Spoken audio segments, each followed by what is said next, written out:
오늘 우리 주님께서 큰 은혜의 잔치를 열어주셨습니다. 주님께서 오늘 우리를 통해서 역사해 주실 줄 믿습니다. 우리 또 그런 기대와 소망을 가지고 귀한 분을 이 자리에 모시도록 하겠습니다. 하나님께서 이분을 뵈면 하나님 살아계시구나를 듣고 경험할 수 있는 아주 귀한 분이십니다. 지금 기독교 TV C채널 사장님이시자 명성교회 장로님으로 섬기고 계신 우리 천영호 장로님이십니다. 나오실 때 우리 뜨거운 박수로 환영하도록 하겠습니다.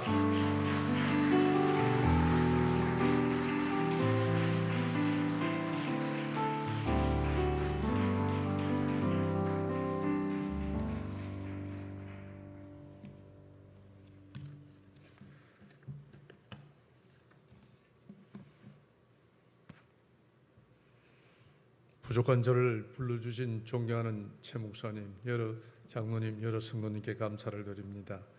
이 시간은 제가 만난 하나님, 제가 찾은 참된 행복, 포기한 인생에서 축복의 인생으로 인도하신 살아계신 하나님을 간증하기를 원합니다. 저는 경남 진주시 대구면 설미리 562-2번지 8남의 장남으로 태어났습니다. 나이가 30이 되도록 한 번도 교회를 가본 적이 없었습니다. 예수님을 알지 못한 나의 삶은 방탕과 폭력과 가족들의 눈물이었습니다.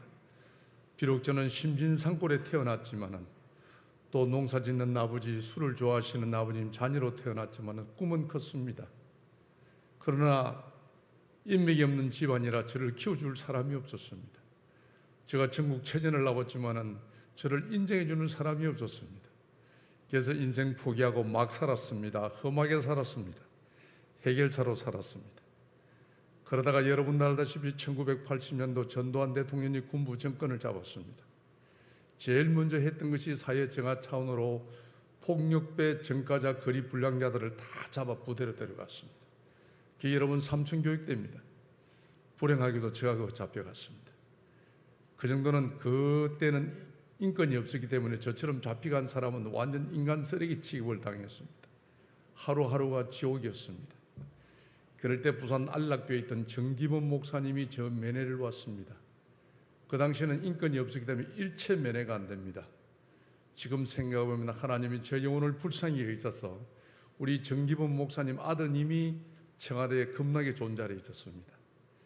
그래서 우리 정기범 목사님 아드님한테 부탁해서 특별 면회를 오신 거예요. 그래서 천사장 힘들지요 하는데 눈물이 날 정도였습니다. 얼마나 반갑던지. 근데 목사님께서 교회에 나온다고 약속만 하면은 우리 아들한테 연락해서 나오도록 해주겠다는 거예요. 제가 선택의 여지가 없었습니다. 목사님, 제가 나갈 수만 있다면은 나가는 다음날 새벽기도부터 신앙생활을 시작하겠습니다. 그래 각서 쓰고 그때부터 지금까지 예수를 믿고 있습니다. 제가 처음 예수를 믿고 우리 명절 고향을 갔습니다. 그래서 고향을 갔는데 여러분, 하나님이 제일 싫어하는 것이 우상 숭배입니다. 그 우리 목사님이 저희한테 가르치는 거예요. 절대 시골 명절상에 가서 절을 하지 마라. 하나님이 제일 싫어하는 것은 우상 숭배다. 두 번째는 음식을 먹지 마라. 우상을 섬기기 위해서 준비했기 때문에 먹으면 안 된다는 거예요. 그래서 그 말씀 듣고 고향 가서 제사상 절 안 한다는 이유로, 예수 믿는다는 이유로 고향에서 쫓겨났습니다. 그 당시에는 우리 예수 믿으면 호적을 파본다 그랬습니다. 그때부터 저는 고향이 그리워도 못 가는 신세가 되었습니다. 저는 예수님을 잘 모릅니다. 만난 적도 없고. 근데 모르는 그분 때문에 한평생 하나밖에 없는 이 아들을 위하여 노심초사 수고하시는 부모님 마음을 이렇게 슬프게 해야 되겠나 생각이 드는 거예요. 여러분, 예수 처음 믿으면 시험이 옵니다. 그러나 반드시 말씀으로 이겼어야 합니다. 제가 그런 생각이 드는 거예요. 그래, 나도 예수를 잘 모르고 나를 핍박하는 고향 어른들도 예수를 잘 모르니 내가 예수를 제대로 알아서 저분들에게 예수를 전해야 되겠다는 생각이 드는 거예요. 부산에 오면 우리 통합교단 안에 부산 장로의 신학대학이 있습니다. 제가 부산 장로 신학대학 입학을 했습니다. 비록 제가 평신도지만 부산 장로 신학대학 37희생입니다. 예수 믿고 나니까 신분이 달라지는 거예요. 기독교 부산 방송, CBS 기독교 부산 방송에서 저를 취직을 시켜주는 거예요. 그리고 부산에서 제일 좋은 교회, 작년에 총회장 하셨던 부산 김태형 목사님이 심무하시는 부산 백양로교회가 제일 좋은 교회입니다. 그 교회에서 저를 전도사로 청빙을 하는 거예요. 그리고 저희 아내가 엄청 돈을 잘 벌였습니다. 마늘에 돌 잘 벌제, 신랑 직장 좋제, 큰 교회 전도사라, 키 크제, 말 잘하제, 잘생겼제. 제가 부산시 동래구 안락동에서 부족함이 없는 사람이었습니다. 저는 우리 가정의 행복이 영원할 줄만 알았습니다. 그래서 하나님은 오늘도 우리들에게 말씀하십니다. 쉬지 말고 기도하라고. 기도에 쉬는 죄를 범하지 말라고. 남자가 잘 나가면요, 교회가 멀어집니다. 가정이 멀어집니다. 제가 그랬던 것 같아요. 우리 가정에 있을 수 없는 일이 일어나는 거예요. 제가 낮에 직장하고 저녁에 신학 갔다가 집에 가면 한 밤 11시 30분 정도 됩니다. 근데 3월 18일인데 우리 집에 가니까 우리 집에 불이 꺼져가 있는 거예요. 사람이 아무도 없어요. 우리 아내가 가출을 한 거예요. 우리 아내가 사라졌어요. 우리 아내가 여기 계시는 우리 여집사님처럼 얼굴이 이쁘기나 뭐 몸매가 잘 봐서는 손이라도 탔다지만은 우리 집 사람은 없다고 하는 말이 아니고 아주 생기기 거시기 합니다. 전혀 손탈 얼굴이 아닙니다. 성격적으로도 내 외에 어떤 남자들하고 대화를 안 합니다. 수줍이 많았어요. 그러던 사람이 한마디 말도 없이 사라진 거예요. 그러니 교통사고가 난 건지 납치를 당한 건지 밤이면 밤마다 아내의 전화를 기다리며 밤을 새웠습니다. 그런데 믿을 수 없는 일을 믿을 수밖에 없었던 것은 우리 아내가 사라지고 난 뒤 한 달 만에 저 이름으로 됐던 모든 재산이 경매 압류가 다 들어옵니다. 저는 한 달 만에 그 많은 재산을 잃고 가정을 잃고 가족을 잃고 주일임 나갈 교회가 없었습니다. 예수 믿는 사람이요 주일날 나갈 교회가 없다는 게 여러분 얼마나 슬픈지 모릅니다. 우리가 사업에 실패하면 위로라도 받지만 가정이 깨지고 나면 나가던 교회를 못 나갑니다. 부끄러워서. 주일이면 이 교회 주교에 떠다닙니다.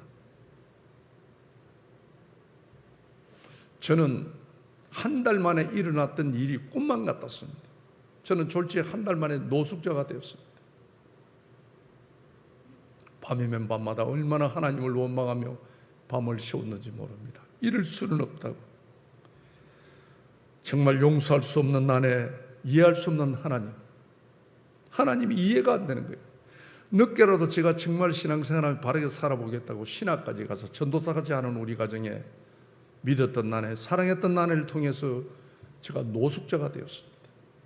저는 우리 아내가 용서할 수가 없었습니다. 여러분, 참 믿었던 아내, 사랑했던 아내에게 버림을 받았다는 것은요, 피가 마릅니다. 저는 정말 밤이면 밤마다 하나님을 원망하며 밤을 새웠습니다. 여러분, 힘들 때 찾아오는 유혹이 있습니다. 죽음입니다. 저는 자살하는 사람의 심령을 조금은 압니다. 빛이 없습니다. 소망이 없습니다. 나를 찾는 이가 없습니다. 내 말을 들어주는 이가 없습니다. 내 말을 믿어주는 이가 없습니다. 그래서 기가 차서 죽는 거예요. 그 많은 친구, 그 많은 형제들 누구 하나 내 말에 귀를 기울인 사람이 없었습니다. 그냥 죽고 싶었습니다. 죽자.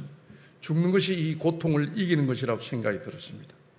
여러분, 부산에 오시면은 부산 구수동 아프리카 노원이라고 바위가 많은 산이 있습니다. 기도하기가 너무너무 좋은 산이 있습니다. 제가 죽기 위하여 그 산을 올랐습니다. 막상 죽으려고 생각하니까 망감이 교체가 됩니다. 제가 1년 전에 하나님의 충성된 종이 되겠노라고 신학 들어갈 때 들어가기 위해서 그 바위에 엎드리며 은혜를 구하며 눈물로 기도했던 바위였습니다. 그런데 1년이 지난 후 아무런 이유도 모른 채 재산을 잃고 가정을 잃고 가족을 잃고 하나밖에 없는 생명마저 끊기 위하여 그 바위에 섰습니다. 얼마나 인생이 무상한지 모릅니다. 우리 인생은 들의 풀과 같으며 우리의 영화는 들의 꽃과 같다고 시편은 말씀하고 있습니다. 우리 인생은 아침에 잠깐 있다가 사라지는 안개와도 같습니다. 저는 한 달 만에 일어났던 일이 꿈만 같았습니다. 하나님, 왜 우리 가정을 버리십니까? 왜 나를 버리십니까? 얼마나 하나님을 원망했는지 모릅니다. 그렇게 예수합니다를 한 날을 하나님이 삼층교육까지 보내서 예수 믿겠으면 하나님의 영광을 위하여 하나님의 복음을 위해서라도 하나님이 내 삶에 복의 복을 더하여 주시고 하나님이 내 삶을 지켜주셔야지. 어떻게 이럴 수가 있느냐고. 정말 하나님은 살아계시느냐고. 하나님이 살아계시다면 이럴 수는 없다고 제가 하나님을 원망했던 사람이었습니다. 저는 죽을 수밖에 없었습니다. 너무너무 삶이 슬펐습니다. 우리 아내가 용서할 수가 없었습니다. 죽기 위하여 제가 바위 끝에 섰습니다. 막상 죽으려고 생각하니까 이런 생각이 드는 거예요. 신학생이 자살한다는 게 하나님한테 너무너무 미안한 생각이 드는 거예요. 살아가는 여러분, 우리의 생명은 하나님의 것입니다. 믿으시면 아멘. 그렇습니다. 우리가 어떤 어려움과 환난과 고난이 올지라도 자살하면 구원받지 못합니다. 왜 제가 그를 모르겠습니까? 그러나 나는 우리 아내가 용서할 수가 없었습니다. 하루하루 고통이 너무 힘들었습니다. 그래서 죽고 싶었습니다. 죽음만이 이 고통을 이기는 것이라고 생각이 들었습니다. 죽을 수밖에 없는 내 처지지만은 자살한다는 게 하나님한테 너무 미안해서 하나님 정말 용서를 구하는 마음으로 마지막에 예배라도 한번 드리고 죽겠다고 생각하고 성경을 폈던 겁니다. 그 폈던 말씀이 욥기 23장 10절 말씀입니다. 나의 가는 길을 오직 그가 아시나니 그가 나를 단련하신 후에는 내가 정금처럼 나오리라. 옛날 성경은 그렇게 되어 있습니다.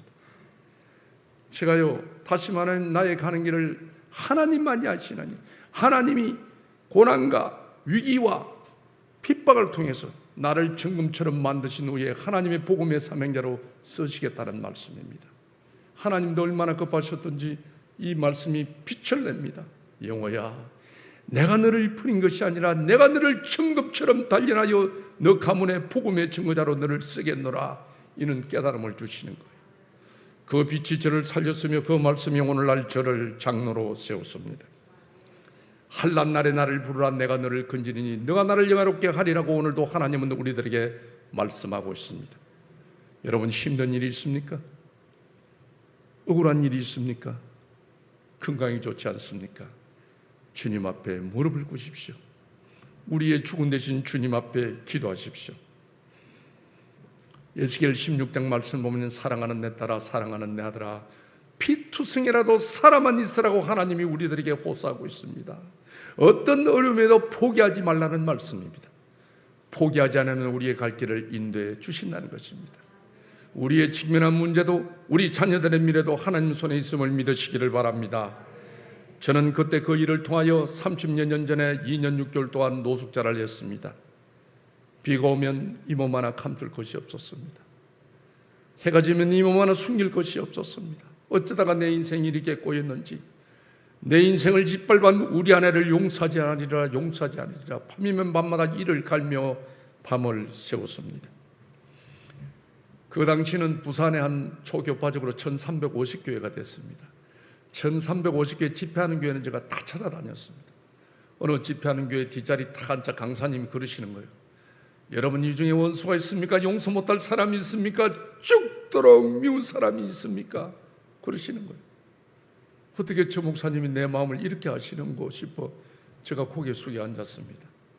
그때 강사님이 이런 말씀을 하시는 거예요. 여러분, 바닷가에 가면 조개 껍질이 많이 있습니다. 왜 조개 껍질이 많이 있습니까? 태풍이 오면 태풍이 파도를 쳐서 파도가 모래를 치면은 모래가 조개에 상처를 준답니다. 그럼 모래 상처 때문에 일반 조개는 다 죽고 만답니다. 그래 바닷가에 조개 껍질이 많다는 겁니다. 그러나 여러분, 진주 목걸이를 만드는 진주 조개는 그렇지 않답니다. 모래가 상처를 주면 자기 진액으로 모래를 한 겹 두 겹 감싼답니다. 그것이 빛난 진주가 된다는 것입니다. 내 육신에 내 영혼에 아픔을 주는 모래 같은 사람을 용서하지 못하면 내가 죽고 만다는 것입니다. 나의 아픔을 주는 모래 같은 사람을 나의 사랑으로 그의 허물을 덮어주는 자는 빛난 진주처럼 빛난 인생을 산다는 것입니다. 그래서 용서해야 된다는 거예요. 용서가 복음이요, 복음이 용서라고 말씀하시는 거예요. 여러분, 복음이 뭡니까? 예수님의 삶이 복음입니다. 예수님의 삶은 사랑과 용서입니다, 여러분. 그래서 용서하셔야 된다는 거예요. 용서의 사랑의 완성은 용서라고 말씀하시는 거예요. 내가 사랑한다고 말하면서 작은 것 하나 용서하지 못하는 것은 진정한 용서가 아니라고 말씀하시는 거예요. 여러분, 그렇습니다. 우리가 교회를 나오면서 재직회를 하거나 당회를 하거나 어떤 교사나 구역 예배를 드릴 때 의견이 달라서 마음 상한 분이 있으면 반드시 용서하는 시간이 되시기를 바랍니다. 우리가 주일마다 주님 앞에 주기도문을 외웁니다. 여러분, 주기도문을 보십시오.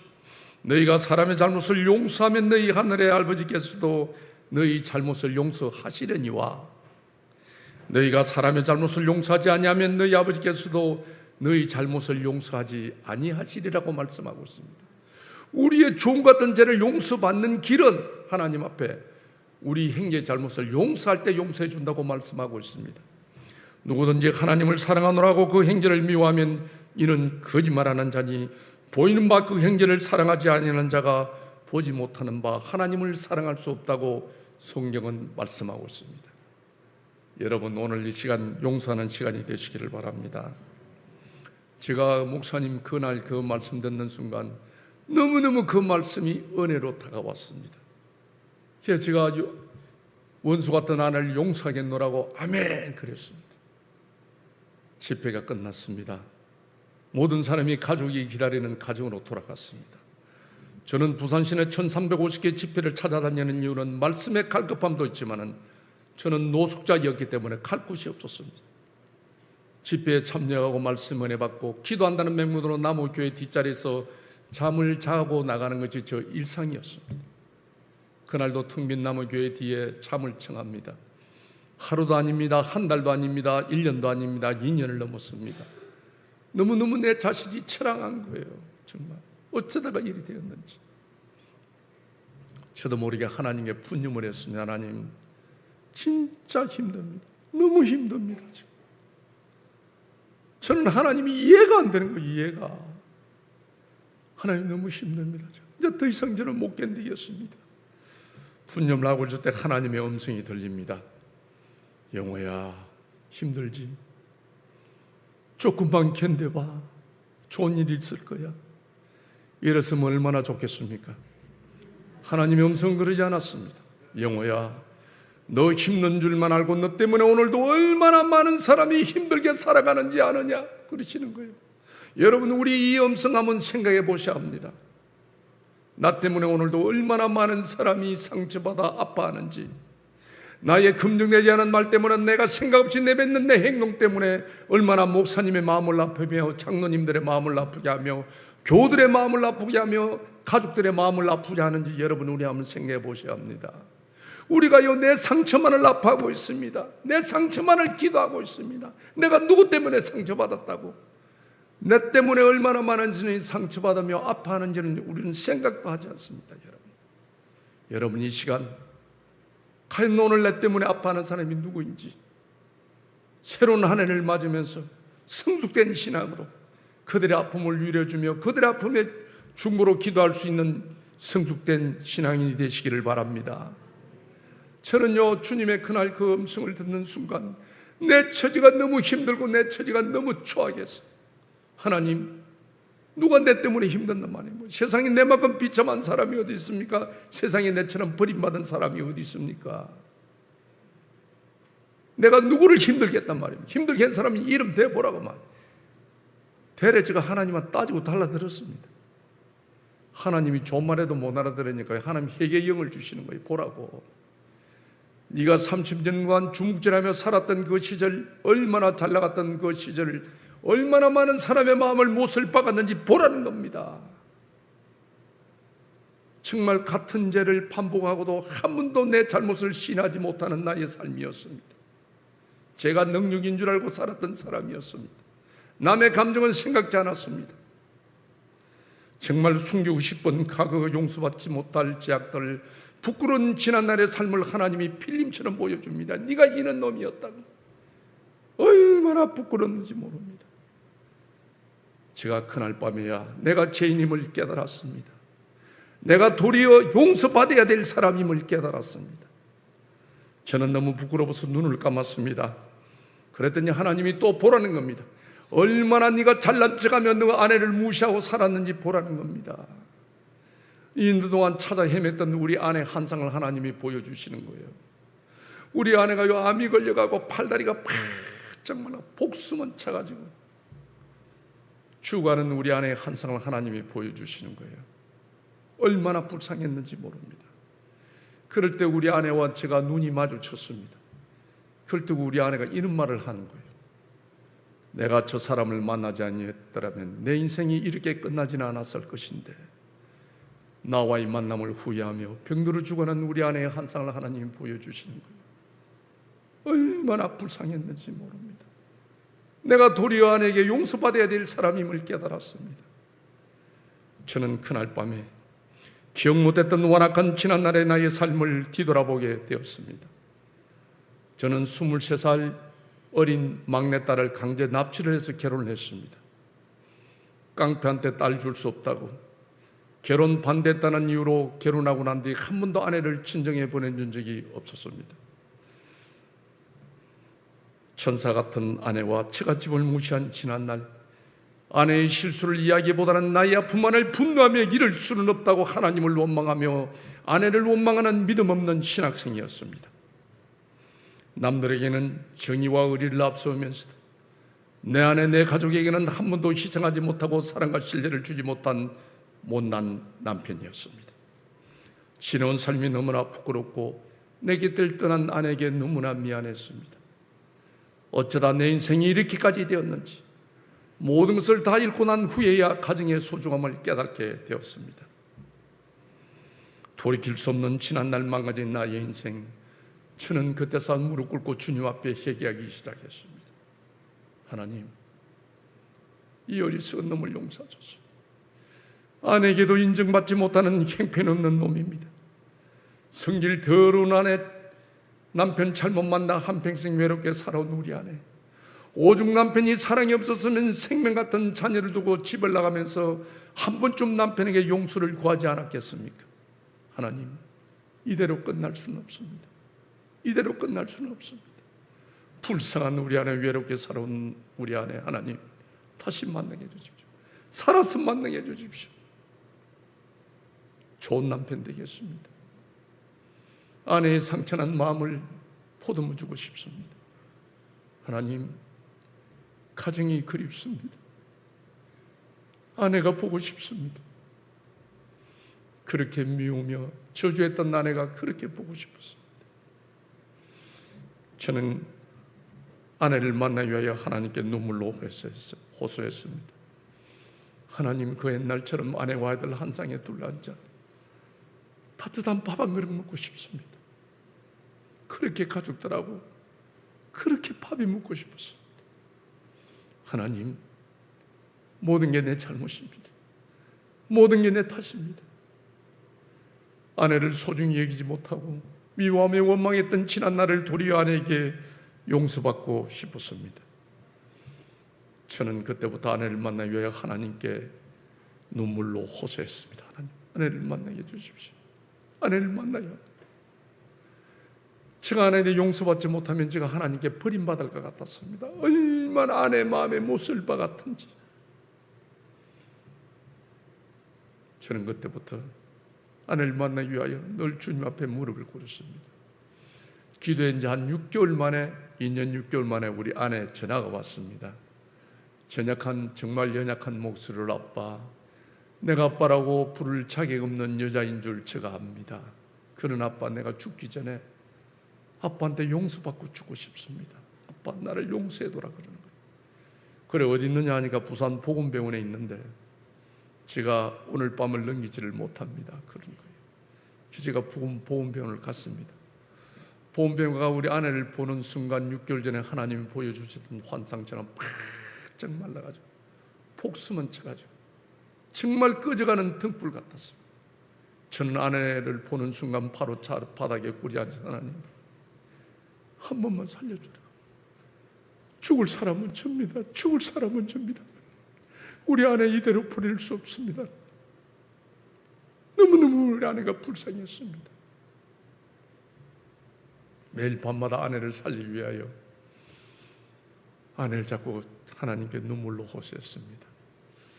그날 아내를 만났는데 2달 반 만에 결코 아내를 고치지 못하고 병원을 나오게 됐습니다. 병원에서 더 이상 고칠 방법이 없습니다. 제가 노숙자였기 때문에 더 이상 치료비를 정산할 수가 없었습니다. 그래서 일어서지 못하고 네 발로 기는 아내를 데리고 병원을 나왔습니다. 버스 정류소에 갔는데 탈 버스가 없는 거예요. 여러분, 서울에 얼마나 아파트가 많습니까? 그러나 내 집이 없다는 게 얼마나 슬픈지 모릅니다. 그 많은 버스, 그 많은 차가 지나다니면 내가 탈 차가 없다는 거, 내가 갈 곳이 없기 때문에, 노숙자였기 때문에 하루 종일 지나가는 버스를 보면서 얼마나 울었는지 모릅니다. 내가 갈 곳이 없다는 것이. 제가 해가 진 후에 아내를 데리고 5천짜리 여인숙을 갔습니다. 아내가 진통이 오면요, 그 연약한 손을 바다바다 흔들면서 이를 악물고 눈물을 흘립니다. 소리 없이. 얼마나 불쌍한지. 자기 잘못이 있기 때문에 아프다 소리를 하지 않습니다. 여러분, 우리 가족이 뭡니까? 아프면 아프다, 배가 고프면 배가 고프다. 남들이 알면 흉이지만은 그 흉을 덮어주는 게 가족이 아니겠습니까? 죽어가는 아내를 보면서 내가 할 수 있는 것이 아무것도 없었어요. 우리 아내는 복수 같은데 배꼽까지 빠져나와가지고 네 발로 기다니면 배꼽이 쭉 끌리다닙니다. 하루하루 죽어가는 아내를 보면서 얼마나 마음이 아팠는지 모릅니다. 살릴 수 없다는 것이. 아내가 힘이 들어서 울 때마다 우리가 할 수 있는 것은 눈물밖에 없었습니다. 여보 미안해. 우리 아내가 아빠 내가 미안해. 내가 좋은 여자가 되지 못해서 미안하다. 아빠 나를 용서해둬라. 아니야, 내가 나쁜 놈이었어.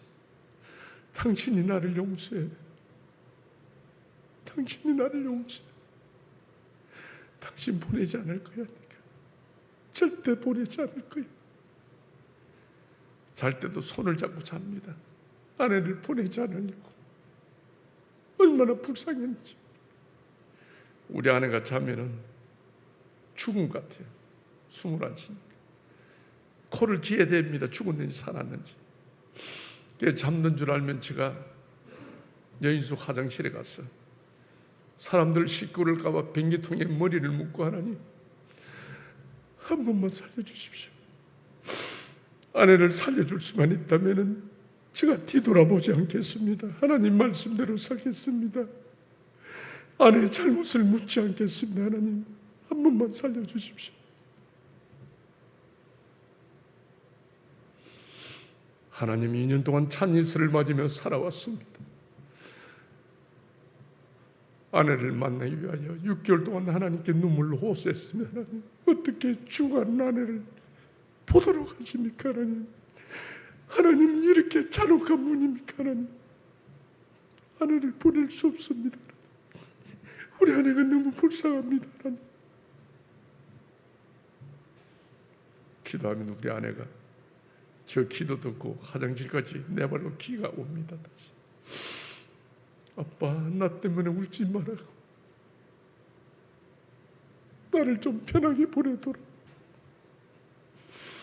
아빠 내가 회개하다가 죽고 싶으니까 기도원에 좀 데리도록 하는 거예요.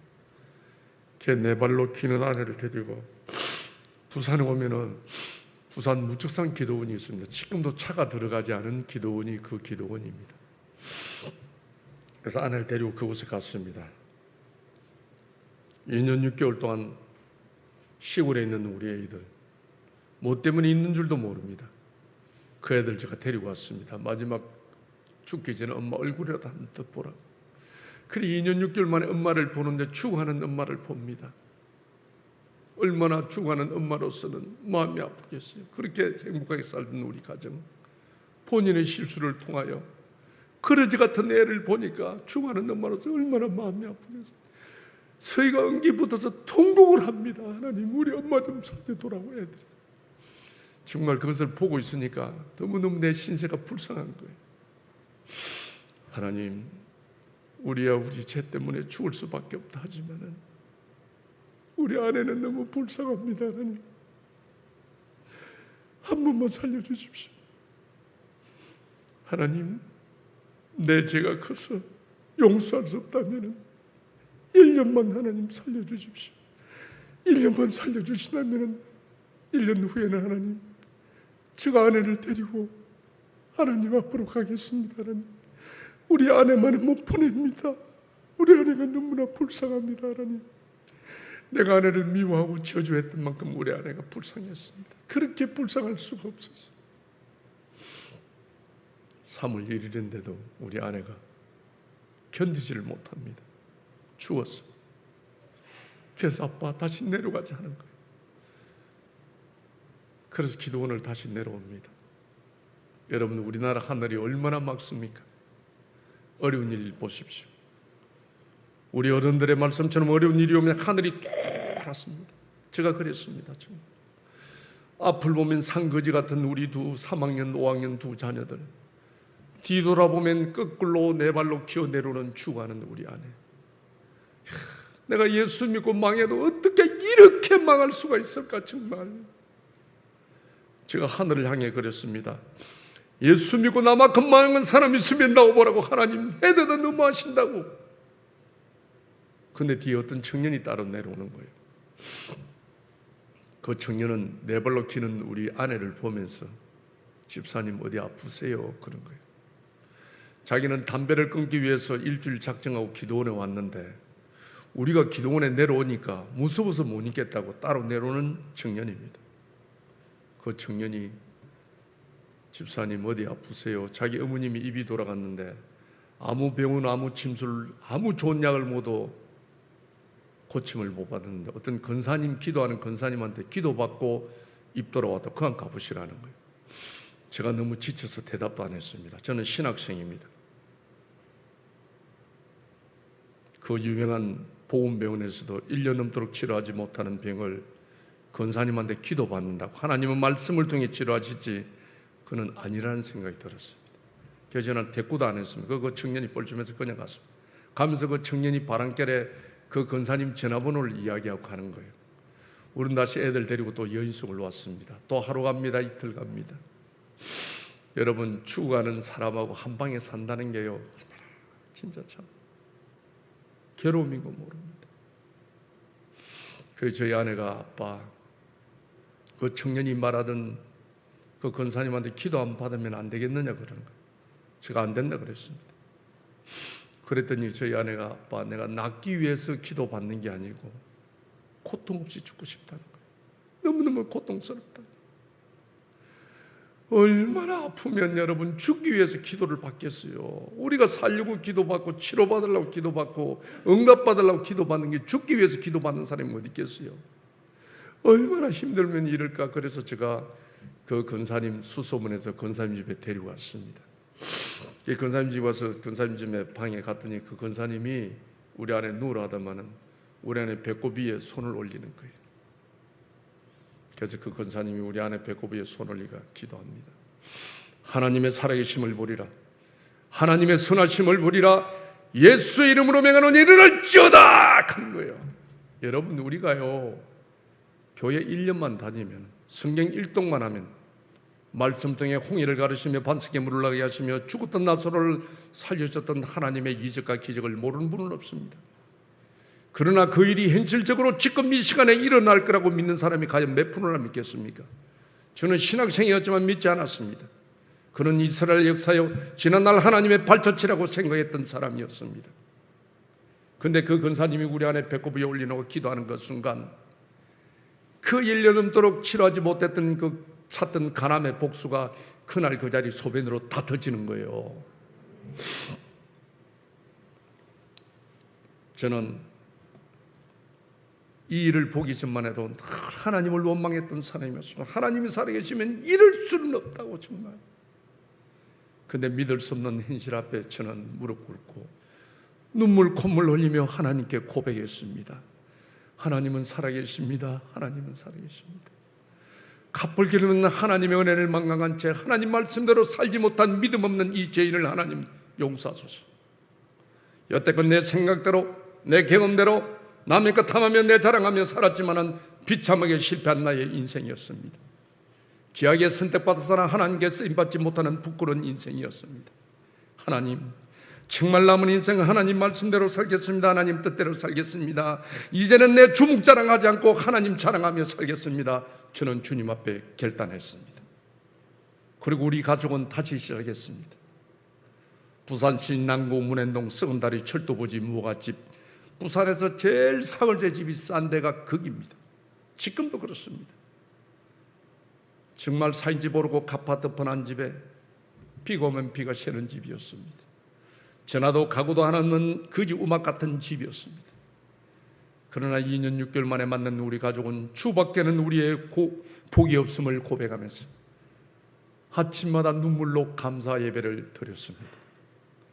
예수를 믿고도 거듭나지 못한 나이에 하나님은 갈라디아서 2장 20절 말씀을 통하여 큰 깨달음을 주었습니다. 내가 그리스도와 함께 십자가에 못 박혔나니 그런즉 이제는 내가 사는 것이 아니요 오직 내 안에 그리스도께서 사시는 것이라. 우리 예수 믿는 사람은 이미 십자가에 못 박은 우리 인생입니다. 우리 안에 예수님이 사셔야 됩니다. 우리 안에 믿음이 사셔야 합니다. 저는 신학생이었지만 내 고집대로, 내 감정대로, 내 주장대로, 내 정욕대로 살았습니다. 진실하게 살지도 못했습니다. 남의 것 탐하며 살았습니다. 하나님은 말씀합니다. 내가 거룩하니 너희도 거룩하라. 거룩함이 하나님의 뜻이라고 말씀하고 있습니다. 사랑하는 여러분, 하나님 뜻대로 사시기를 원하십니까? 거룩한 삶을 사십시오. 하나님의 뜻은 거룩한 삶입니다. 제가 이 말씀을 딱 붙잡았습니다. 하나님, 이제는 말씀대로 살겠습니다. 하나님 뜻대로 살겠습니다. 하나님 뜻은 거룩함입니다. 하나님, 거룩함의 비밀을 깨닫게 해주십시오. 주님 앞에 묵상하는 중에 하나님은 거룩함이란 하나님의 것을 하나님의 것으로 구별하는 것이 거룩한 삶이라는 깨달음을 주시는 거예요. 여러분, 그렇습니다. 하나님이 말씀으로 천지를 창조하신 후에 우리들을 보고 다스리라고 맡겨주었습니다. 그러나 맡겨주었다고 내 마음대로, 내 뜻대로, 내 고집대로 하는 게 아닙니다. 여러분, 성경을 많이 읽는 것도 중요하지만 성경을 정독해 보십시오. 주시는 말씀을 깨달아야 합니다. 하나님이 나에게 주신 말씀을 깨달아야 합니다. 성경을 보십시오. 하나님의 주권이 있습니다. 하나님의 영역이 있습니다. 이것만은 나의 것이다. 이것만은 나의 것이다. 구별된 것이 있습니다. 이 구별된 삶이 거룩한 삶입니다.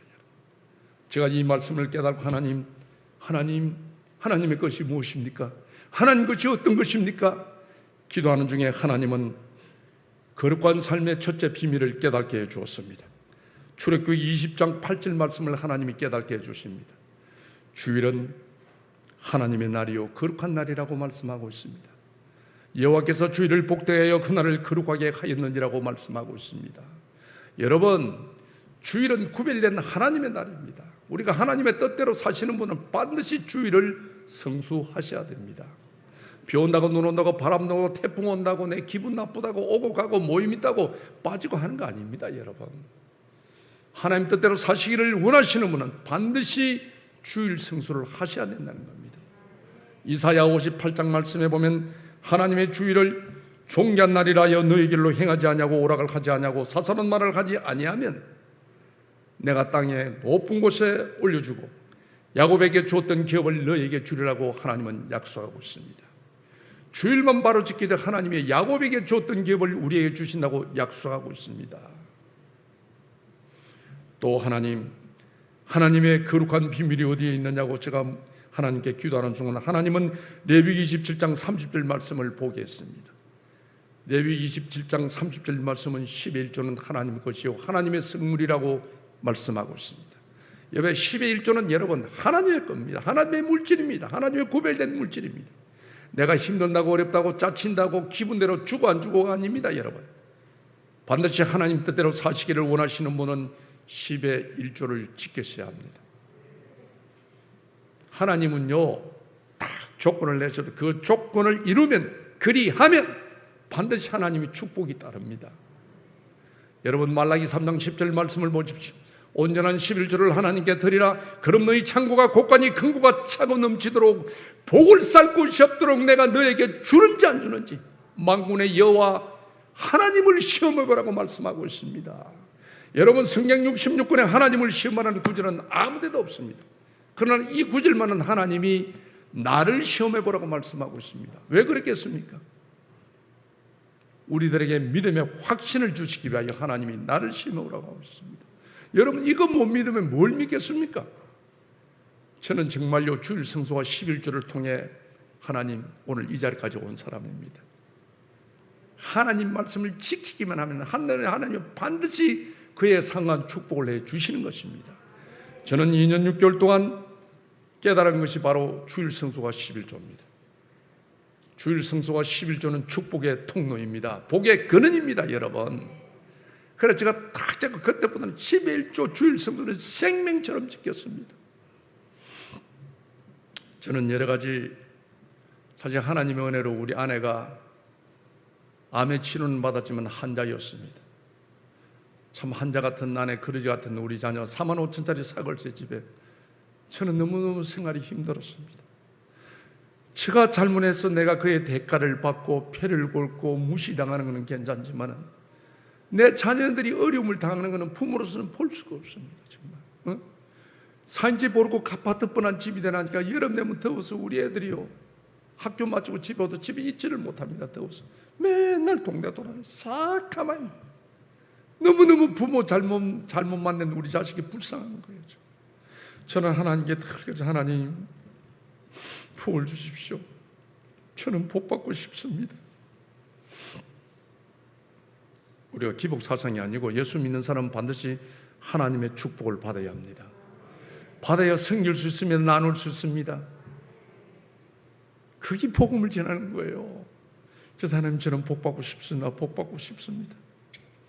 여러분 중요한 것은요, 우리의 성경 안에 우리 인생의 생사복이 다 있습니다. 우리 인생의 길이 있습니다. 힘들고 어렵다고 여러분 부모님, 형제, 친구들한테 돈 빌리디 다니지 마시고 정말 어려운 일이 딱 고난이 찾아오면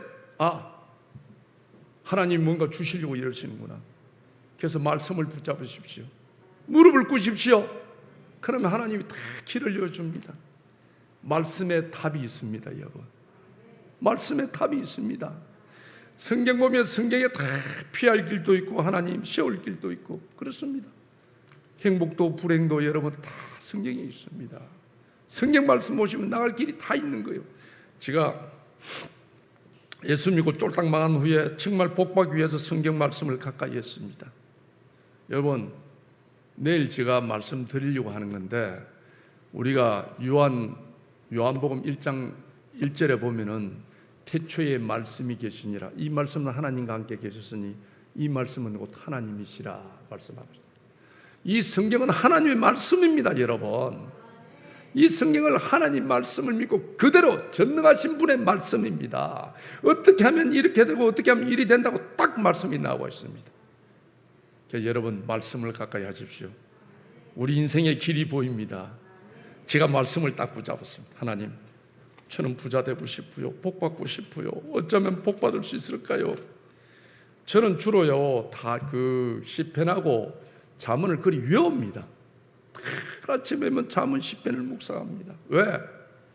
저는 부족한 사람입니다. 허물 많은 사람입니다. 그래서 정말 내가 지혜를 얻기 위해서는 여러분 우리 솔로몬이 지혜자 아닙니까? 솔로몬의 고백이 잠언입니다. 하나님의 귀히 쓰시는 다윗의 고백이 여러분 시편입니다. 내 마음에 합한 자라. 그래서 다 시편 잠언을 봅니다. 한번 보십시오. 제가 잠언을 보니까요 딱 나오고 있어요. 하나님은 어떤 사람을 복을 주시고 어떤 사람이 기도를 잘 들어주시는가? 정직한 사람이라고 말씀하고 있습니다. 예수 믿는 사람은 기본이 정직해야 됩니다. 손해가 갈지라도 정직해야 돼요. 정직한 자의 기도를 들어주시니라. 정직한 자를 기뻐하시니라. 정직한 자의 후손이 복을 주리라. 다 말씀하십니다. 그래서 제가 하나님 복받기 위해서 이 성경 말씀을 보니까 딱 우리가 바로 놓아 있는 말씀입니다. 시편 1편 1절이 딱 나옵니다. 복 있는 사람은 딱 나옵니다. 주석 필요 없습니다. 그대로입니다, 여러분. 복 있는 사람은 악인들의 길을 따르지 아니하며 죄인들의 길에 서지 아니하며 오만한 자의 자리에 앉지 아니하고. 여기 여러분 복 받는 사람의 전제 조건입니다. 복 받으려고 하면요 자리가 중요합니다. 자리가. 그래서 목사님이 아무데나 못 가게 하는 거예요. 악인들의 자리에 가면 안 됩니다. 죄인들의 길에 서면 안 됩니다. 오만한 자리, 교만한 자리에 가면 안 됩니다, 여러분.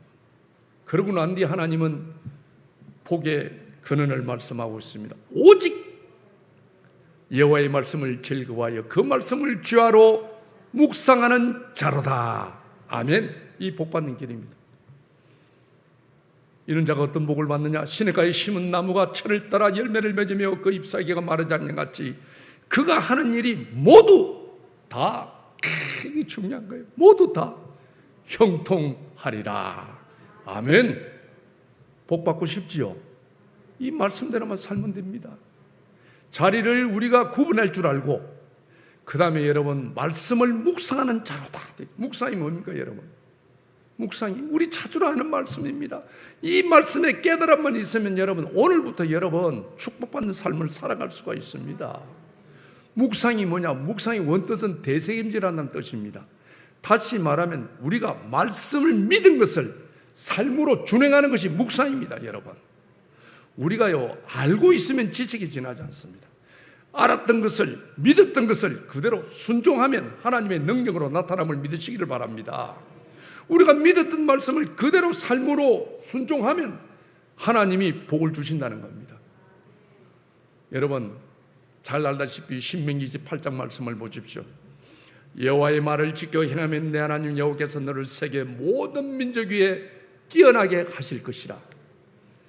하나님의 말씀을 청종하면 이 모든 복이 너희에게 말이니 너희가 성읍에서도 복을 받고 들에서도 복을 받고 자녀와 토지와 짐승새끼와 강주리가 떡반죽이 복을 받고 들어가도 복을 받고 나가도 복을 받을 것이라고 말씀하고 있습니다. 이 많은 복을 받는 비결이 뭐냐? 여호와의 말을 지켜 행하면 되겠습니다. 이게 복받는 길입니다. 여러분, 하나님 말씀을 들은 것을 그대로 삶으로 실천하면 하나님이 이 많은 복을 주신다는 것입니다. 세계의 모든 민족에 뛰어나게 유명한 사람으로 귀한 사람으로 만들어주리라. 하나님 말씀을 청종 듣고 순종하면 하나님이 너희에게 복이 임하리니 너희가 성읍에서도 들에서도 안과 밖과 짐승과 부동산과 자녀들과 강주리와 떡반죽이 창고입니다. 꽉꽉 차도록 해주리라. 그러다 하나님이 들어가도 복을 받고 나가도 복을 받을 것이라고 말씀하고 있습니다. 이 많은 복을 받는 비결은 지켜 행하면이라고 되어 있습니다. 시편 1편하고 말씀이 같습니다. 묵상이란 말입니다. 그게 내가 믿었던 것을 그대로 실천함으로 해서 여러분 복을 받는다는 것입니다. 제가 이 말씀을 깨닫고요 정말 말씀대로 한번 살아보리라. 말씀대로 한번 살아보리라. 어떤 어려움이 있어도 11주하리라. 어떤 기후에 있어도 주일 지키리라. 하나님이요 다 그러니까 복의 복을 흔들어 넘치도록 복을 주시는 거예요. 저는 오늘 사실 받은 복 자랑을 좀 하려고 왔는데 유명한 장로님이 또 간증하는 장로님이 한 분이 있어가 이분이 또 받은 복이 말도 못하겠어 또. 네. 진짜 여러분 말씀대로 한번 살아보십시오. 생활이 힘든다고 궁상지지 마시고 남인데 돈 빌리러 가지 마시고 돈 빌리러 가는 그 순간에 무릎 꿇고 기도하십시오. 하나님은요 정말 하나님의 귀한 선지자, 하나님의 귀한 자녀들이 여러분 굶어 죽도록 안 나눴습니다. 까마귀 입을 통해서도 먹여주는 거예요. 우리가 그런 믿음이 없어서 하나님의 복을 못 받는 겁니다.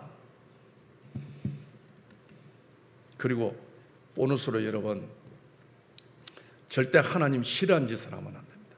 성경에 딱 보니까요 제가 진짜 성경이 요즘 말씀에 깨달음 오는 게 저는 진짜 꿀송이 같다는 것을 느낍니다. 저는 다 성경 들고 다닙니다. 차 안에 집에 보면 저는 1년에 성경을 2독씩 하거든요. 딱 송구경신 예배 시작되면 어제 아래부터 2월 말까지 1독을 합니다. 그런데 이걸 1독하기 위해서는 주야로 제가 말씀을 듣고 그리고 3월달부터 12월까지 하루 6장씩 해가 또 1독을 합니다. 작년 금요일까지 2독을 했습니다. 지금부터 1독 시작합니다. 얼마나 말씀이 마음에 와닿든지 여러분 말씀에 깨달음이 와야 합니다. 이 말씀이 나의 말씀이 되어야 되는 거예요. 말씀을 통해 하나님의 음성을 들어야 합니다. 여러분 다 하나님이 나의 갈 길을 인도해 주시는 거예요. 예. 절대 이 말씀은 우리 며느리가 들어야 되는데 이 말씀은 우리 아들이 들어야 되는데 이렇게 생각하지 마시고 하나님이 나에게 주는 말씀입니다. 그게 은혜가 되는 거예요. 제가 보니까요 하나님 사랑받는 것도 참 중요한데 내일 제가 좀 말씀을 좀 드리려고 합니다. 한데 하나님이 싫어하는 짓을 절대 하면 안 됩니다. 하나님이 성경요 잠언 6장에 딱 보면 딱 나오고 있어요. 하나님이 싫어하는 사람, 하나님 미워하는 사람 반드시 나오고 있어요. 어떤 사람? 교만한 눈과 거짓된 입과 무지한 자를 필리는 손과 악한 깨교를 깨하는 망과 빨리 악으로 달려가는 발과. 여기 여러분 깡패가 하는 짓입니다. 제가 이 말씀을 깨닫고 내가 망한 이유를 알았습니다. 근데 교인이 조심해야 할 게 있습니다. 거짓을 만하는 망령된 쟁인가 및 행제사이를 이간하는 자니라. 입조심이다. 입조심. 이간하는 자는 하나님이 미워한다고 그랬습니다. 하나님 미워하면 실패하는 인생입니다. 불행한 인생입니다. 여러분, 우리가 잘 사는 것도 중요하지만 실패하는 인생을 살면 안 됩니다. 여러분 꼭 성경 말씀 묵상해서 하나님 싫어하는 짓은 절대 하지 말고 하나님이 기뻐하는 것 해서 정말 하나님이 원하는, 하나님이 예비한 축복받는 여러분의 삶이 되시기를 바랍니다. 저는 교회를 다니면서도 하나님의 말씀을 의지하지 못하고 거룩한 삶을 살지 못한 나에게 하나님은 말씀을 통해 지난날의 어리석음을 깨닫게 했고, 하나님은 11조와 주일 성수를 통해 표 같은 우리 가정을 회복시키기 시작했습니다. 지금 생각해보면요, 정말 하나님 말씀대로 순종할 때, 하나님 말씀을 깨달을 때 하나님은 그에 대한 축복의 삶을 주시는 거예요. 저는 신명기 28장의 복을 다 받았다고 생각하는 사람입니다. 엄청 복을 받았어요. 제가 부산서요, 땅이 어마어마하게 많습니다. 30살 때 2년 6개월 살았던 사람인데, 제가 아내가 어디 가면 절대 아빠 그 말 하지 마라, 내가 어떤 교회에 그 말 했다가 돈 빌리더라고 얼마나 전화가 오든지 그래서 일치하지 마라 그럽니다. 여러분, 지금 나이에 보이는 것이 눈에 없을지라도, 손에 지니는 게 없을지라도 기도하십시오. 전능자 하나님이 나의 주군이 되면 우리의 가는 길을 인도해 주십니다. 절대 사람들한테 무시당하지 않게 합니다. 여러분, 희망을 가집시오. 저는 21년 전에 장로가 되었습니다. 참 그 장로 되기 어렵습니다. 그래서 우리 교회도 투표를 했는데, 투표하고 난 뒤 저녁에, 이제 낮에 투표하고 저녁에 예배 갔더만은 우리 그 선거 위원이 저를 보고 그러는 거예요. 집사님이 우리에게 1등으로 장로됐다는 거죠. 별로 놀래도 안 하네. 여러분 다 1등으로 되는 모양이네, 본께는. 예. 딴 데 가면 약 하는데. 예. 그래서 제가 그 말을 듣고요, 내 감정 지체를 못해 화장실에 가서 얼마나 울었는지 몰라요, 정말. 여러분, 10달란트 탕감 받은 자고 100달란트 탕감 받은 자 감동이 다릅니다. 저는 하나님의 자녀가 될 자격 없는 사람이었습니다. 그런데 부산의 제일 큰 교회에서 제가 전도사 했던 그 교회에서 8년 동안 전도사하고, 그 교회 또 뿌리받고 집사로 가서 또 안수집사 투표하고 장로해가지고 제가 장로가 되었습니다. 제가 정말 하나님의 자녀가 될 자격도 없는 내가 백양교회 장로가 된다는 게 너무너무 감사해서 화장실에 가서 얼마나 하나님 은혜가 감사한지 제가 울었는지 모릅니다.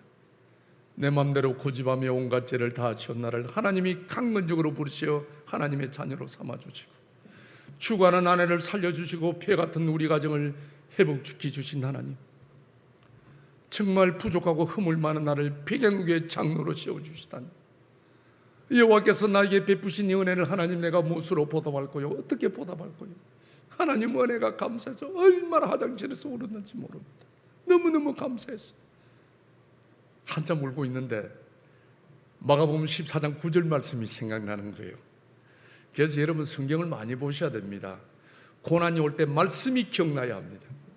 그 응답입니다. 여러분, 정확한 응답입니다. 마가복음 14장 9절 말씀은 마리아가 비싼 향료값을 깨뜨려서 예수님의 머리를 씻겨줍니다. 장례를 준비하는 거예요. 그럴 때 예수님이 너무 감동을 받아갖고 이런 말씀을 합니다. 내가 진실로 너에게 이르노니 온 천하 어디서든지 너가 하는 이 일을 내가 말하며 마리아야 내가 너를 기억하리라. 얼마나 멋있어요, 여러분. 우리도 이래 한번 살아봅시다. 하나님이 기억되는 한번 살아봅시다. 정말요. 마리아는요, 향료값 예수님께 투자해놓고 몇천 년을 우라먹고 있습니다. 앞으로도요, 얼마나 더 우라물 줄 모릅니다. 에? 우리도 일 한번 해봅시다. 여러분, 그런 생각 안 듭니까? 저는 도전이 되는 거예요. 우리가요, 예수 믿는 사람이 예수 오래 믿는 것도 중요하고 직분도 중요합니다. 그러나 그보다 더 기본적인 것은 살아계신 하나님을 믿으셔야 합니다. 우리의 기도를 들으시며 우리의 눈물을 기억하시는 하나님, 우리의 작은 신음에도 응답하시는 하나님, 오늘 이 시간에도 불꽃 같은 눈으로 우리의 심령을 감찰하시는 하나님, 살아계신 하나님을 믿으셔야 돼요. 그럼 나쁜 짓 못해요. 여러분, 예수 못 팔아먹어요.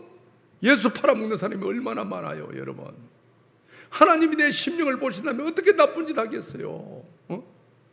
우리가 한번 보십시오. 종교 신뢰도를 보면 우리 기독교가 제일 하위입니다. 왜 그렇습니까, 여러분? 누나무랄 게 없습니다. 내가 말씀 앞에 바로 서지 않았기 때문입니다. 내가 우리 믿는 주위 사람들의 인정 못 받기 때문에 그런 거예요.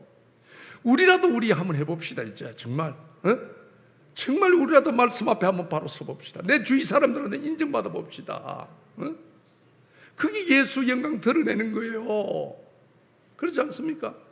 두 번째는 여러분, 우리는 언젠가 하나님 앞에 가야 합니다. 안 갈 사람이 좀 손들어 보이소. 다 가야 합니다. 갔을 때 내가 너를 기억하리라, 내가 너를 말하리라, 이런 말 들어야 안 되겠어요? 나는 네 모른다 하면 어떻게 하랍니까? 여러분, 우리는 예수 믿는 것 때문에, 주일 때문에. 예수 안 믿는 사람은요, 여러분, 금요일 후일 되든지 월요일 후일 되면 한금요일로 합니다. 온데 좋은 것 가지고 좋은데 다 놀러 다닙니다. 우리는 어떻습니까? 주일이 가운데 낑기가고 아무것도 못합니다. 어디도 못 갑니다. 그러니까 20년 30년 예수 믿고 주님 앞에 갔을 때 나는 네 모른다 하면 얼마나 억울해요. 정말 기왕 믿는 거, 이 말이야. 참, 내가 너를 기억하리라, 내가 너를 말하리라, 이런 삶을 한번 살아봅시다. 우리가 마리아부터 못합니까? 이 마리아가요, 엘리야나 엘리사처럼 정말 신령한 사람이면 우리가 어떻게 따라가겠어요? 그러나 여기 노는 마리아는 허물만한 여자입니다. 7 귀신 든 여자입니다. 그럼에도 불구하고 하나님이 내가 너를 기억하리라, 내가 너를 말하리라. 우리가 마리아부터 못합니까? 내가 딱 생각이 드는 거예요. 내가 마리아부터 못하나? 하나님, 저도 기억을 해주세요. 저도 도전하겠습니다. 딱 그랬어요. 저는 운동한 사람이 도전을 잘합니다. 가만히 생각해, 많고 많은 사람 중에 왜 하나님이 내가 너를 기억하리라, 내가 너를 말하리라, 왜 마리아에게 이랬을까? 마리아보다 훌륭한 사람이 그리 많은데도 왜 마리아에게 말했을까? 내가 가만히 생각해 보니까 예수님도 자기 몸에 관심 갖는 분을 기억하시는구나 생각이 드는 거예요. 신학적으로 맞는지 안 맞는지 모르겠는데 이는 저 간증 시간이니까 저 생각입니다. 하나님도 자기 몸에 관심 갖는 분을 기억하시는구나. 그래, 하나님, 저도 관심 갖겠습니다. 여러분, 에베소서 1장 읽어보십시오. 교회는 나의 몸이라고 말씀하고 있습니다. 하나님, 제가 화장실에서 울고 있었습니다. 이 화장실을 성지로 삼아서 주님 부르시는 그날까지 이 화장실 청소를 제가 하겠습니다. 천국 갔을 때 이 천 영혼을 기억해 주십시오. 자, 그랬어요. 그때부터 화장실 청소를 했어요. 우리 화장실은 에어컨이 없어요. 토요일 날 청소하러 가면 너무너무 덥고 너무너무 추웠어요. 그러나 5년 동안 쇠가 빠져 화장실 청소했어요. 어느 날 토요일 날 화장실 청소하러 갔는데 장애인 변기가 고장이 났는데 장애인이 볼일을 보고 물을 눌리는데 이 덩어리가, 기한 덩어리가, 새 덩어리가 넘쳐가고 바닥에 흘러가 있는 거예요. 그래, 화장실 청소하려고 휴지를 갖고 딱 해가서 화장실 기한 덩어리를 딱 줍는 순간 우악 올라오는 거예요. 그러면서 제가 또 불평을 하기 시작하는 거예요. 하나님, 제가 장로 아닙니까? 장로가 장로다운 일을 해야지 장로가 화장실 똥 청소하는 사람입니까? 언제까지 내가 해야 되는데요? 또 내 본성이 놓은 거예요, 그게. 우리가 잘 나가는 장로님, 많이 배웠다는 장로님은 연말에 불우이웃도라고 구반 봉투 하나 내놔면 주보도 올려주고 최고 장로를 알아줍니다. 제가 5년 동안 화장실 청소를 쇠가 빠져 했지만은 누가 알아줍니까? 우리 목사님이 알아줍니까? 우리 장로님이 알아줍니까? 언제까지 내가 해야 되는데요? 화장실 청소한다는 게 그날따라 얼마나 억울한 생각이 드는지 입에 벌컥을 품고 제가 막 불평하고 있었어요. 그럴 때 하나님의 음성이 들립니다. 누가 니를 보고 하락하더나 하는 거예요. 제가 그 음성 듣고요, 얼마나 똥샘물 앞에 꿀이 앉아서 회개했는지 모릅니다. 그렇습니다, 여러분. 하나님이 해락하는 게 아니고 내가 5년 전에 장로의 직분을 받으면서 하나님, 미륵 하나만 내가 화장실 청소할 테니까 나를 기억해두라고 내가 자청해서 해놓고 겨우 5년 해놓고 목사님 안아주고 장로님 안아준다 내 입에 불평을 하고 있는 내 모습이 너무너무 부끄러웠습니다. 하나님의 음성을 들었건만, 하나님의 한상을 보았건만, 그 많은 축복을 받았건만 아직도 변하지 않은 내 모습이 너무너무 부끄러웠습니다. 얼마나 똥새무대 앞에 꿀이 앉아서 하나님, 저는 장로가 아닙니다. 저는 장로 자격이 없습니다. 나는 싹군 장로입니다. 나는 싹군 장로입니다. 너무너무 내가 슬픈 거예요. 그렇게 하나님의 은혜를 받고 본성이 우리 본성이 좀 하나님한테 울고 있는데 이런 생각이 드는 거예요. 이 귀한 것 아무나 하는 게 아니야. 이 귀한 것 아무나 하는 게 아니야. 다시 말하면 네 같은 놈이 하는 게 아니야. 이런 생각이 드는 거예요. 아, 이 귀한 일이구나. 하나님 다시 한번 기회를 주십시오. 제가 다시 한번 도전하겠습니다. 그래서 그때부터 화장실 청소를 다시 했어요. 그때는요, 옛날에는 화장실 청소하면은 옷 베리고 젖는다고 작업 보이고 장갑 끼고 묻을까봐 손만 가지고 이랬는데, 아, 이 귀한 일이라 생각 딱 들고는 화장실 청소할 때 제가 정장 입고 옵니다. 딱 정장 입고 화장실 문 앞에 딱 서 하나님 오늘도 학문 클리닝하러 왔습니다. 그러고 완전히 부엉이를 합니다. 잡초처럼 살아온 내 인생이 부끄러워 나의 모습 감추려고 어두운 길 걸었네 제약으로 얼룩진 몸 방탕하게 살다가 병들어 상한 몸 견디다 못해 쓰러질 때 예수님 피 묻은 손 나를 구원하셨네. 아멘. 지금은 얼마나 행복한지 모릅니다. 제가 30년간 하늘을 우러러 내만큼 예수 믿고 망한 사람이 있으면 넣어보라고 하나님께 원망했던 사람이었습니다. 그날의 한숨이 변하여 나의 노래가 되었고 그날의 두름이 변하여 나의 기도가 되었고 그때 눈물이 그때 이해할 수 없던 한란과 고난이 오늘 이 자리를 만들어 주었습니다. 사랑하는 여러분, 힘든 일이 있습니까? 어려운 일이 있습니까? 만군의 우리의 주인 되신 주님을 나의 주군으로 삼으십시오. 하나님은 반드시 여러분의 부족한 점을 채워주실 것입니다. 지금은 제가요 말은 안 해서 그렇지 진짜 예수 믿고 나만큼 잘 나가는 사람이 있으면 한번 나와보라고 소리 지르고 싶어요. 정말 얼마나 감사한지 솔직히요. 예? 정말 별 볼이 없던 내 인생이었습니다. 포기한 나의 인생이었습니다. 남의 내 손가락질 듣는 나의 인생이었습니다. 맨날 우리 엄마 우리 아버지 나 때문에 울던 인생이었습니다. 예수 믿는다는 이유로 여러분 왜 부족한 내가 하나님 여러분 앞에 섰겠습니까? 왜 내가 섰겠습니까? 여러분 힘내시라고 도전하시라고 저렇게 허물 많은 사람도 하나님 앞에 붙들림 받으니까 하나님이 저렇게 쓰신다는 것을 여러분에게 도전하라고 보여주는 거예요. 여러분은 뭐보다 저보다 훨씬 낫습니다. 인성도 낫고 영성도 낫고. 저는 요즘요 일어나면 첫 입술을 하나님께 드리려고 절대 옆에 아내가 있어도 말 안 합니다. 첫 입술을 하나님 드린다고 베개 머리 딱 하나님 오늘도 눈뜨게 해줘서 감사합니다. 우리 청년들 혹시 내 말 들으면 저녁에 눈 감으면 맞추면 눈 뜨는 게 상식이지 할지 몰라도 내 나이 되어봐라 상식인가. 저녁에 눈 감았다가 아침에 눈 못 떠서 쇠 발리 있습니다. 여러분 우리나라 하루에 40명씩 자살한대요. 그분이 우리보다 못나서 못 배워서 아닙니다. 여러분 우리가 하루하루 살아간다는 이 자체가 하나님의 은혜입니다. 예? 정말 하나님 눈 뜨게 해줘서 감사하고 착한 아내 다시 만나게 해줘서 감사하고 우리 아내가요 나쁜 짓을 한 게 아니고 사람이 착해 나니까 옆에 사람이 어렵다고 보증서 들어가는 보증서 주는 바람에 다 난리핀 거예요. 여러분 착한 아내 다시 만나게 해줘서 믿음의 자녀 줘서 감사하고 우리 좋은 담임 목사님 만나게 해줘서 감사하고 기도하는 교우들 줘서 감사하고 복음을 전하는 기간에 일하게 해줘서 특별히 우리 아내 코골게 해줘서 감사합니다. 우리 아내 코골면요 완전 땀 붙자 마구라 터진 소리를 합니다. 얼마나 시끄럽든지 자기가 코 골다가 자기가 일어납니다. 놀래갖고. 예? 얼마나 코센지. 절대 저거는 핀잔 안 줍니다. 저는 30년 전을 기억합니다. 죽어는 안 해, 숨 쉬는 안 해. 그럴 때마다 코를 기에 대었습니다. 살았는지 죽은. 지금 기 안 돼도 된다 한게네. 지가 시끄러운 게 내가 그러는 살아있네 그럽니다. 여러분 가족들요 코 온다고 절대 핀잔 주지 살아있다는 겁니다. 여러분 얼마나 감사한지 몰라. 이래도 감사하고 저래도 감사하고.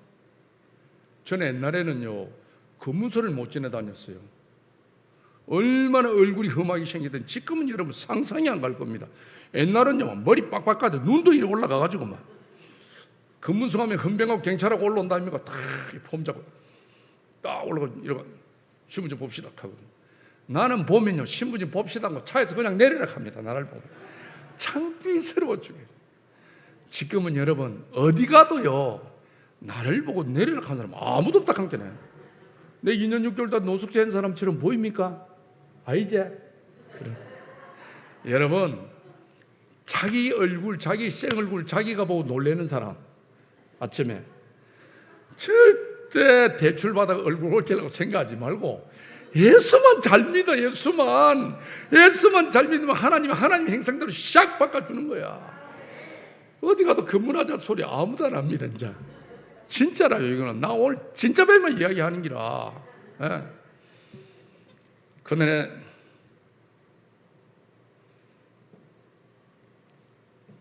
지난날에 아픔과 환난이 없었다면 저는 가정의 소중함도 깨닫지 못했을 것입니다.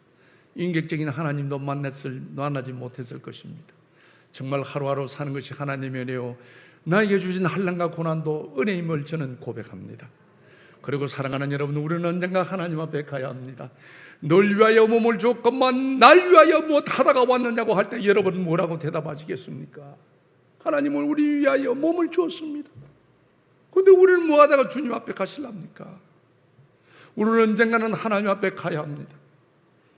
여러분 꼭 주님 앞에 부끄럼 없는 삶이 되시기를 바랍니다. 기왕 예수 믿는가 하나님의 영광을 위해 삽시다. 만에 안에요 천안에요 귀하게 선택받은 것 하나님 앞에 쓰임받고 삽시다. 감사의 눈으로 과거를 돌아보며 소망의 눈으로 미래를 바라보는 것이 신앙의 삶입니다. 하나님은 오늘도 우리들에게 말씀하십니다. 두려워 말라 내가 너와 함께함이니라. 놀라지 말라 나는 내 하나님이 됨이라. 내가 너를 굳세게 하리라. 참으로 너를 도와주리라. 참으로 나의 오른손으로 너를 붙들리라. 감사합니다.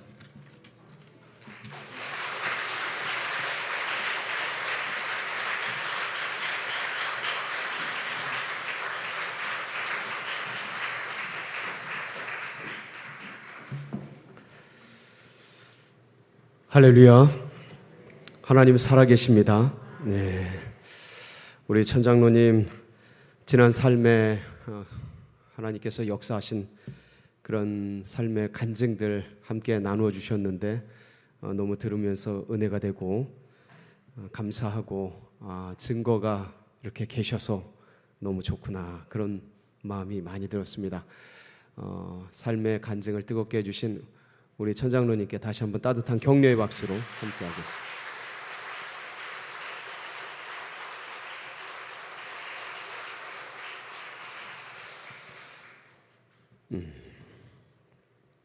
기도할 준비가 되셨습니까? 네. 여러 가지 어려움, 삶의 고난, 그게 결국은 합력해서 선을 이루는 그런 모습을 보고 듣고 천장로님 그 아내분의 그 죽음에 임박한 그 질병 그런 모든 것들을 경험하면서 하나님 앞에 또 은혜를 받고 회복되고 치료되는 과정들 그리고 말씀은 다 안 하셨는데 하나님을 전심으로 따르고 또 주의를 성수하고 주님의 복을 따름으로 아무것도 없던 삶 정말 노숙자의 삶에서 지금은 부산에서 땅을 제일 많이 가지고 계시고 그리고 이렇게 귀한 자리에 오르셔서 많은 분들에게 은혜를 끼치는 이런 귀한 삶을 변화시켜 주신 분, 그분이 누구십니까? 하나님이십니다. 우리가 주님의 말씀을 붙들고 기도의 자리를 놓치지 않을 때, 그리고 이렇게 정말 이 길을 걸을 때 주님이 그분에게 역사해 주십니다. 이 천장로님의 하나님이 우리 모두의 하나님이 되실 수 있습니다. 그래서 오늘도 아버지 하나님,